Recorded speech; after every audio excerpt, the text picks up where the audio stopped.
오늘 저와 여러분들이 신앙적인 면에서 다시 회복하고 싶은 것이 있다면 그것은 어떤 것일까요?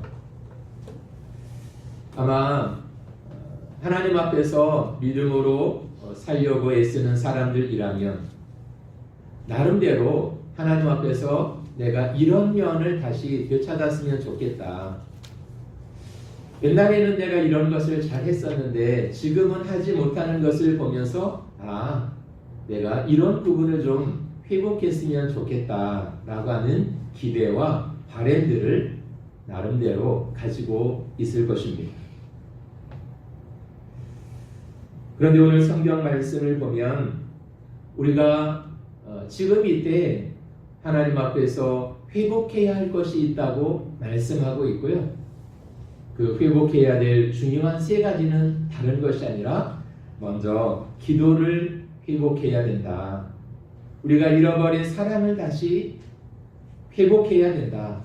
잃어버린 봉사의 삶을 회복해야 된다고 말씀하고 있습니다. 그래서 오늘은 이 세 가지를 함께 우리가 나누려고 하는 것입니다.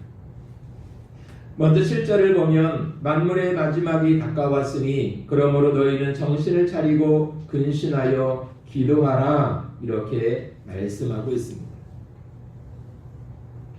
베드로 사도는 오늘 우리에게 말씀하시기를 무엇보다도 먼저 우리의 삶에서 잃어버린 기도를 다시 회복하라고 말씀하고 있습니다. 기도 그러면 어떤 생각이 드십니까? 결국 기도라고 하는 것은 나름대로 여러 가지 의미를 설명할 수 있겠지만 가장 중요한 것은 기도는 내 삶의 초점을 하나님께 고정시키고 내 삶의 초점을 하나님 앞에 맞춘다고 하는 것입니다. 왜냐하면 우리가 기도하면서 주님이라고 주님의 이름을 부르든가 아니면 우리가 하나님이라고 부를 때 이미 그 마음의 초점이 하나님을 향해 있는 것 아니겠습니까? 그래서 우리는 그 하나님의 이름을 부르면서 주님의 이름을 부르면서 우리의 믿음의 초점을 하나님께 맞추게 되는 것입니다. 그리고 하나님을 바라보게 되어지는 것입니다. 그런데 오늘 특이한 것은 그 만물의 마지막이 가까웠으니 그러므로 너희는 정신을 차리고 근신하여 기도하라. 이 기도 앞에 정신을 차린다는 말이 있잖아요. 왜 기도 앞에 정신을 차려라 이 말이 들어갔을까? 이것은 지금 베드로 사도가 하고 있는 말씀인데요. 이 베드로 전서는 그 베드로 사도의 그 인생 말년에 기록한 서신서였습니다.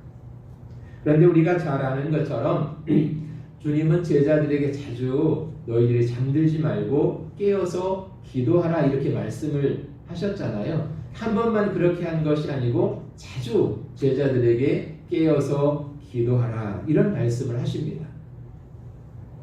그런데 베드로는 어땠을까요?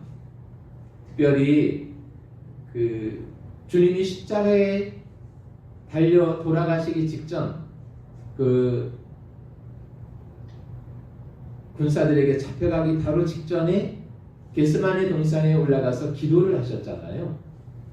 그때 베드로, 요한, 야고보를 데리고 가셨습니다. 그때도 동일하게 너희들이 깨어서 기도하라고 말씀을 하십니다.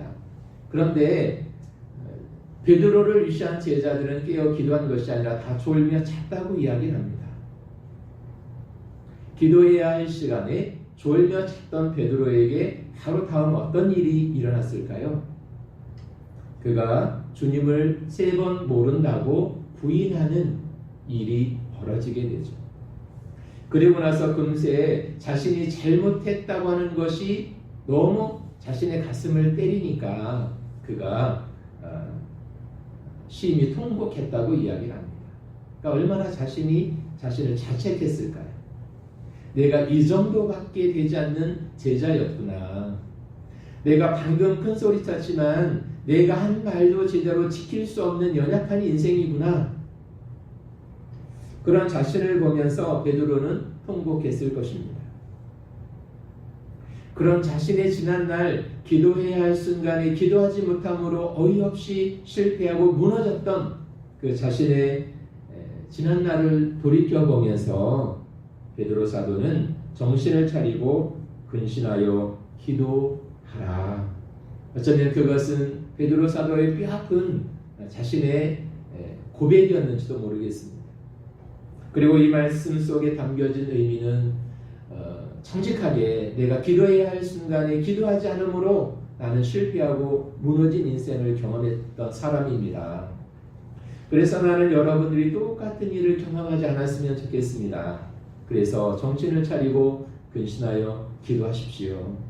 더욱이 만물의 마지막이 가까울수록 그렇게 기도하면서 자신의 영혼을 깨우십시오. 그리고 그 신앙의 초점을 항상 하나님께 맞추고 살아가십시오. 그것이 승리의 비결입니다. 그러기에 무엇보다도 기도를 회복하는 삶을 사십시오. 이것이 베드로 사도의 당부였고 오늘 성경이 우리에게 말씀해 주시는 우리가 하나님 앞에서 회복해야 할 중요한 한 가지 그것은 기도라고 성경은 말씀하고 있는 것입니다. 두 번째 오늘 성경은 우리가 회복해야 할 것이 있는데 8절에 보니까 무엇보다도 뜨겁게 서로 사랑할지니 사랑은 허다한 죄를 덮느니라 이렇게 되어 있습니다. 두 번째로 오늘 우리가 회복해야 할 것이 있다면 그것은 다른 것이 아니라 사랑이라고 말씀하고 있습니다. 그런데 보통 힘들고 어려운 일을 경험하고 삶의 고난을 많이 경험하면 우리의 마음에 여유가 없어져서 그런지 사랑이 점점 식어져 가게 되는 것 같습니다. 그리고 주님께서도 말씀하시기를 마지막 때 말세에 나타나는 중요한 징조 가운데 하나가 바로 사랑이 사람들 마음속에서 사랑이 식어진다. 그 마땅히 있어야 할 그 따뜻한 사랑의 마음 대신 사람들의 마음이 무정해질 것이다. 매정해질 것이다. 그렇게 성경은 이야기하고 있습니다. 그래서 진정한 그리스도인이라면 마지막이 가까워 올수록 더욱 힘써 사랑할 필요가 있다고 가르쳐 주는 것입니다. 그 초대교회 시절에 엄청난 박해 때가 있었잖아요.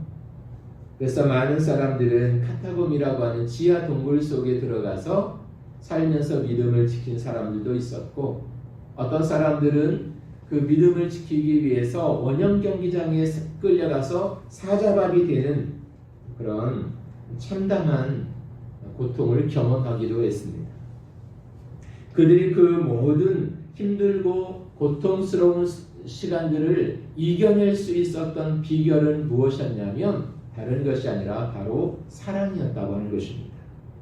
사랑이 그들을 견디게 했고 사랑의 힘이 그들을 버티게 만들었던 것입니다. 그 카타콤을 그 지하 동굴을 발견하고 사람들이 그 지하 동굴을 이렇게 어떻게 됐는지 이걸 이렇게 나중에 후세 사람들이 살펴보게 되어졌는데요. 그 동굴 컴컴한 지하 동굴 한 벽면에 이런 글씨가 써져 있었습니다. 나를 사랑해주는 당신들 때문에 나는 모든 것을 견딜 수 있었습니다. 라고 하는 글씨가 써져 있는 것을 발견했다고 합니다. 그러니까 사랑의 힘이 그 모든 것들을 견디게 만들었던 것입니다. 그래서 오늘 성경은 무엇보다도 서로 사랑할지니 라고 말씀하고 있습니다. 여기 뜨겁게 사랑한다 라고 하는 이 말은 전에 성경을 보면 열심히 사랑해라 이렇게 되어 있습니다. 여기 열심이라고 하는 이 단어가 가지는 의미는 뭐냐면 그 100m 달리는 선수가 있잖아요. 그리고 그 끝에 결승 이렇게 선이 있는데 그 결승선을 향해서 마지막 젖먹던 힘까지 쥐어짜서 힘차게 달려가는 그 상황, 그것을 열심이라는 단어가 갖는 본래 의미였다고 합니다. 그렇게 최선을 다해서 사랑하라고 이야기하고 있습니다. 사도행전을 보면 그 사도행전 그 초기의 그리스도인들의 모습이 등장을 하는데요. 두 가지 단어가 항상 같이 등장을 합니다. 하나는 핍박이라는 단어입니다. 그러니까 처음 예수 믿을 때 굉장히 핍박을 많이 받았던 것 같아요. 그런데 그 핍박이라는 단어만 나오는 것이 아니라 같이 나오는 단어가 있는데 그것은 칭찬이라는 단어였습니다. 그러니까 이 핍박과 칭찬은 전혀 다른 의미의 단어잖아요. 그런데 어떻게 믿지 않는 사람들이 믿는 그리스도인들을 향해서 한편으로는 막 핍박을 하고 또 한편으로는 그들 정말 대단한 사람이야 이렇게 칭찬을 했을까요? 이게 참 아이러니한 것 아니겠습니까?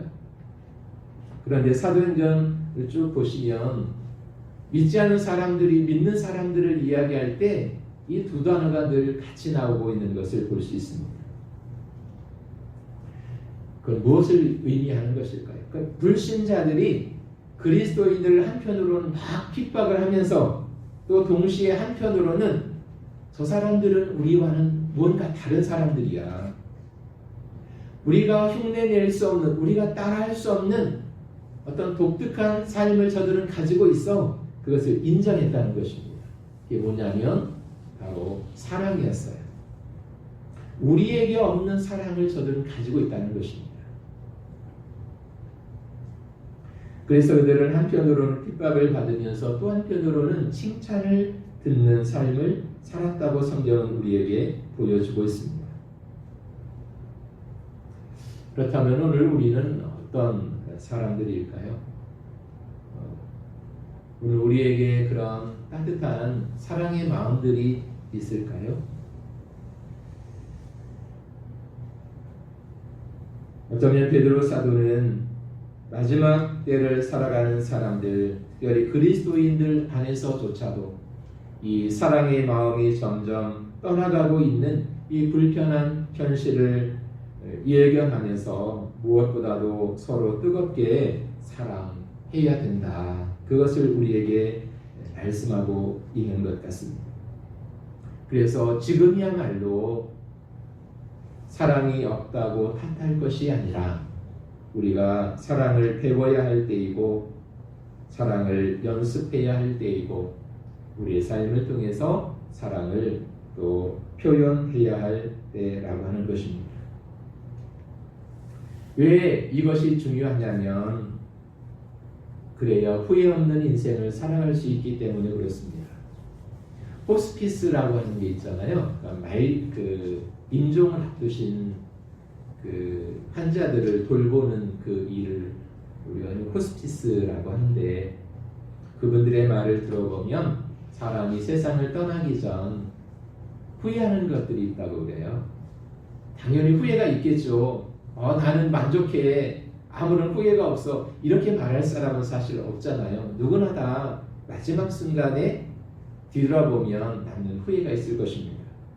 그런데 많은 사람들이 후회하는 첫 번째가 뭐냐면 내가 살아있을 때 좀 더 가족들을 또 주변의 사람들을 사랑하며 살 걸 왜 그렇게 아둥바둥 살았는지 정말 그게 후회가 됩니다. 이런 말들을 남긴다는 것입니다.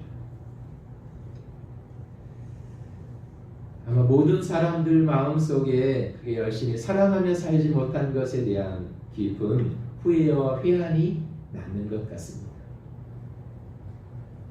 그래서 오늘 우리가 건강할 때 생명이 있을 때 후회 없는 인생을 살기 위해서 무엇보다도 우리는 사랑하는 사람이 되어야 한다고 하는 것입니다. 여기 만물의 마지막이 가까웠다 라고 말하는데 이 만물의 마지막이라고 하는 본래의 의미는 결산할 때라고 하는 의미를 가지고 있습니다. 그러니까 주님이 오시면 이 역사라고 하는 것도 결산해야 할 때가 오는 거잖아요.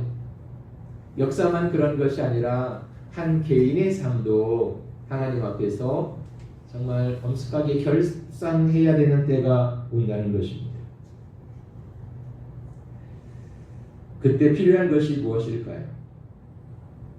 사랑이라고 말할 때 그것은 두 가지 의미가 같이 담겨져 있는 것 같아요. 그건 뭐냐면 하나는 하나님과의 관계 속에서 하나님을 사랑하는 마음인 것 같고요. 또 하나는 사람들과의 관계 속에서 나누는 사랑인 것 같습니다. 그러니까 여기서 열심히 사랑하라 라고 할 때 그 사랑은 두 가지 의미가 있는 것이죠. 하나님을 사랑하는 것, 또 가족을 포함해서 내 주변 이웃에 있는 사람들을 사랑하는 이 두 가지 의미가 같이 담겨져 있는 것입니다.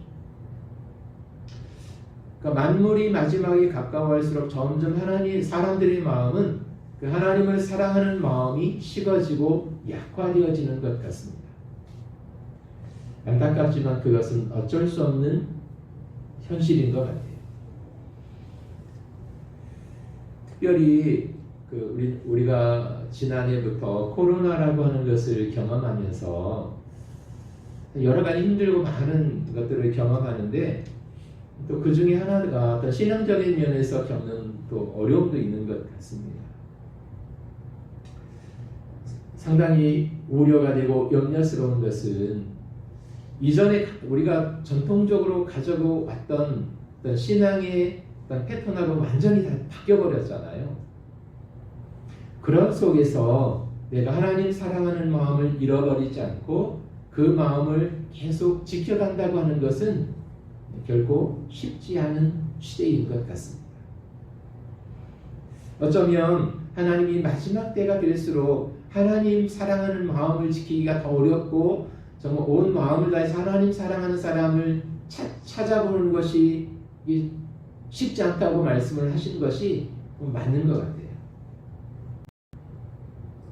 오늘 우리가 살고 있는 주변의 환경이 어떻게 변하든 그것과 상관없이 우리가 처음 하나님을 향해서 가졌던 그 사랑의 마음들을 잃어버리지 않고 그 마음을 지키고 그 마음을 붙잡고 살아가는 저와 여러분들이 되셨으면 좋겠습니다. 그래서 계시록 2장에 보면 처음 사랑을 잃어버리지 말라고 말씀하시잖아요. 에베소 교회가 가지고 있었던 많은 장점들, 그들이 잘했던 것들이 있었습니다. 그럼에도 불구하고 그 정도면 됐다라고 말하는 것이 아니라 한 가지 책망할 것이 있는데 너희가 나를 사랑했던 그 처음 마음을 잃어버렸다. 그러니까 더 늦기 전에 그 마음을 다시 되찾았으면 좋겠다라고 주님이 말씀하시더라는 것입니다. 어쩌면 그것은 에베소 교회를 향한 말씀이며 동시에 오늘 저와 여러분을 향한 성령의 음성이 아닐까요? 하나님을 사랑했던 그 마음을 다시 회복하는 것, 그것이 오늘 우리가 되찾아야 할 중요한 일인 것 같습니다. 또 후회 없는 이 삶을 결산하기 위해서 우리는 우리 이웃을 사랑하는 그것을 결코 놓아서는 안 될 것입니다. 마태복음 24장 12절에 보면 예수님께서 말세에 이런 징조들이 일어날 것이다 라고 말씀을 하시면서 하나의 표징을 말씀하시는데 뭐냐면 불법이 성함으로 많은 사람들의 사랑이 식어지리라 라고 말씀을 하십니다. 이것은 믿지 않는 사람들에게만 적용되는 것이 아니라 믿는 사람들 마음속에서조차도 사랑이 식어질 것이라고 하는 그런 비관적인 경고를 하고 있다는 것입니다.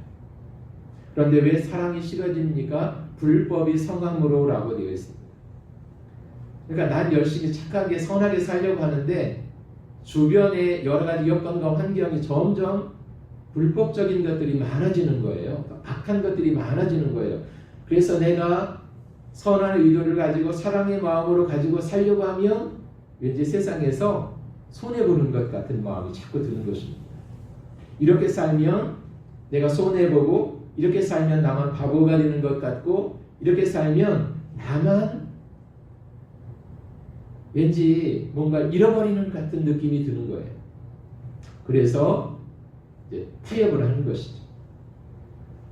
처음부터 완전히 사랑에서 떠나는 것이 아니라 이제 적당한 이제 그 타협을 하기 시작하는 것이죠. 그러면서 점점 우리가 어느 쪽으로 가냐면 이제 그 마음이 굳어지는 쪽으로 그렇게 우리의 생각도 행동도 자꾸만 옮겨가는 것입니다. 또 세상에서는 그렇게 사는 것이 지혜로운 것이라고 또 자꾸 부추기죠. 그러다 보니까 사람들 마음이 메말라가고 사람이 식어져 버리는 것입니다. 디모데후서 3장 1절을 보면 내가 이것을 알라 말세에 고통하는 때가 이르리니 사람들은 자기를 사랑하며 라고 되어 있습니다. 말세의 특징 가운데 하나가 자기를 사랑한다는 것입니다. 사실 자기 자신을 내가 정말 사랑하는 것은 굉장히 중요하고 귀한 것입니다. 나는 못난 인간이다. 이것은 사실 하나님이 가르쳐주는 것이 아니죠. 스스로를 귀하게 여길 줄 아는 것, 스스로를 사랑할 줄 아는 것은 굉장히 중요한 것입니다. 그런데 왜 자기를 사랑한다고 이야기했을까요? 더 정확한 의미는 자기만 사랑하는 것입니다. 그러니까 이 사람에게 이웃은 없어요. 그냥 나만 잘 되면 되는 것입니다. 그러니까 자기밖에 모르는 것, 다른 사람에게 전혀 관심이 없는 것입니다. 그러니까 무정한 사람이 되는 것이죠. 또 다른 말로 하면 지극히 이기적인 사람이 되는 것입니다. 이런 것이 말세에 나타나는 특징 가운데 하나라고 이야기를 하고 있습니다. 이런 것이 말세의 특징이라면 오늘 우리 주변에서 일어나는 일들을 보십시오. 충분히 이해될 수 있잖아요. 그런데 이런 영향을 받아서 우리도 모르는 사이에 이웃을 몰라하고 그냥 우리는 우리의 욕심을 채우며 사는 사람이 됐는지도 모르겠습니다. 그냥 쉽게 이웃에게 상처를 주고 그렇게 살아가는 것이 또 우리의 모습인지도 모르겠습니다. 그런데 그런 모습으로 어떻게 우리가 마지막 날 주님 앞에 설 수 있겠느냐 하는 것입니다. 그런 후회 없는 인생의 결산을 위해서 사랑으로 사랑을 준비하라고 사랑을 품는 사람이 되라고 오늘 성경은 우리에게 말씀해주고 있는 것입니다. 또 우리가 사랑하며 살아야 될 중요한 이유가 있습니다. 그것은 스스로 건강한 삶을 만들어가기 위해서라는 것입니다. 육체만 건강한 것이 아니라 사실 우리의 마음도 건강해야 되잖아요. 그래서 몸과 마음이 다 함께 건강해야 되는 것입니다. 8절에 보면 무엇보다도 뜨겁게 서로 사랑할지니 사랑은 허다한 죄를 덮느니라 그렇게 되어 있습니다. 그러니까 사람들과의 관계 속에서 건강한 관계, 좋은 관계를 유지하며 살기 위해서 해야 할 것 가운데 하나는 허물을 덮어주는 것이라고 말하고 있습니다. 허물을 덮어줄 줄 알고 죄를 덮어줄 줄 알아야 한다는 것입니다. 이 허다한 죄를 덮는 것, 이것이 다른 말로 하면 용서라고 말할 수 있을 것입니다. 사실 예수님도 그 십자가에서 흘리신 보혈의 피로 우리의 모든 죄와 허물을 용서해 주셨다고 말씀하시지 않습니까? 하나님의 그 큰 사랑으로 우리가 가지고 있는 죄와 허물을 다 덮어주셨다고 말씀하고 있는 것입니다. 그러니까 하나님이 우리의 모든 것을 하시는 하나님이 이 땅에 오셔서 너는 이런 인간이다 다 까발리신 것이 아니라 그것을 보혈의 피로 덮어주셨다는 것입니다. 그래서 하나님의 용서가 크다고 말하는 것입니다. 로마서 4장 7절에 보면 행복한 사람은 이런 사람이라고 말하는데요. 그 불법을 사하심을 받고 그 죄를 가리우심을 받은 자는 복이 있다 이렇게 말하고 있습니다. 이게 무슨 말이냐면 하나님으로부터 죄의 용서함을 받은 사람은 행복한 사람이라고 이야기하는 것입니다.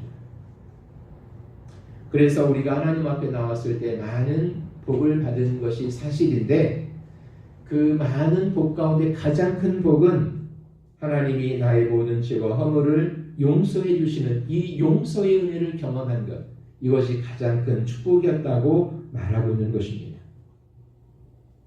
하나님이 오늘 저와 여러분의 모든 죄와 허물을 용서해 주셨다면, 그리고 사랑으로 우리를 품어주셨다면, 그 다음에 우리가 해야 될 일, 그런 우리를 통해 하나님께서 기대하시는 것이 무엇일까요?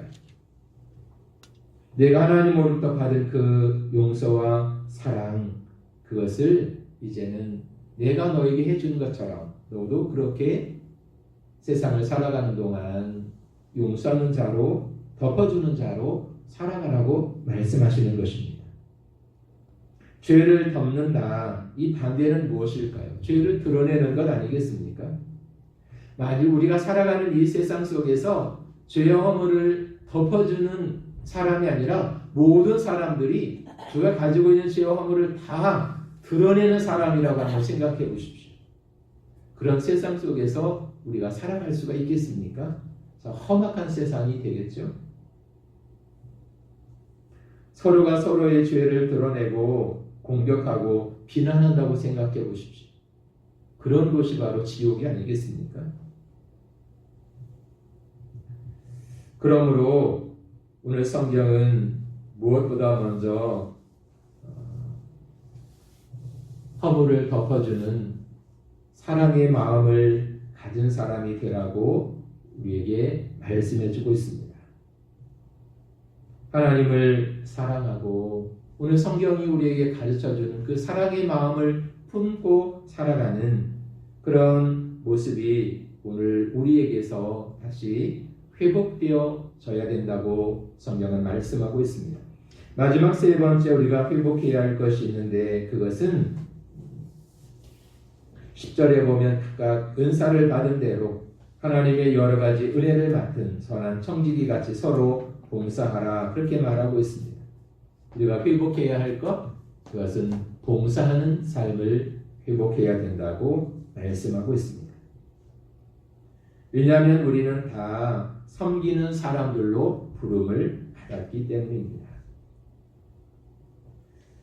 우리의 머리 되시는 주님도 이 땅에 오실 때 섬기기 위해서 오셨다고 말씀하셨고, 예수님도 제자들을 섬겨주셨습니다.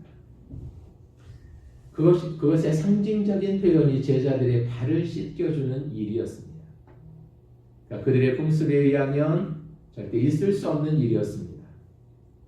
제자들이 스승의 발을 닦여주는 것만 가능했던 시절이었습니다. 그런데 그런 상식을 뒤엎고 스승이었던, 선생님이었던, 주님이었던 그분이 제자들의 발을 한 사람 한 사람 닦아주시면서 내가 너희에게 이렇게 했던 것처럼 너희도 그렇게 하라고 말씀을 하십니다.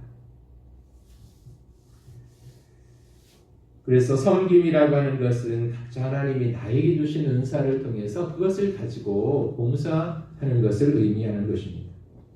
하나님은 모든 사람들에게 각자 한 가지 이상의 은사를 다 주신 것 같아요. 우리가 은사 그러면 굉장한 거라고 생각을 하지 않습니까? 병을 고치는 능력이라든가 기적을 행하는 능력이라든가 이런 생각을 하기가 쉬운데, 사실 그것도 은사지만 고린도전서 12장을 보면 그 은사 가운데 하나는 돕는 은사가 있는 것을 우리는 주목해 볼 필요가 있는 것 같습니다. 돕는 것, 아주 작은 것 같지만 그것도 하나님은 은사라고 이야기하는 것입니다. 빌립보서에 보면 에바브로디도라고 하는 사람이 등장을 합니다. 사도 바울과 함께 늘 사역에 함께했던 사람인데요.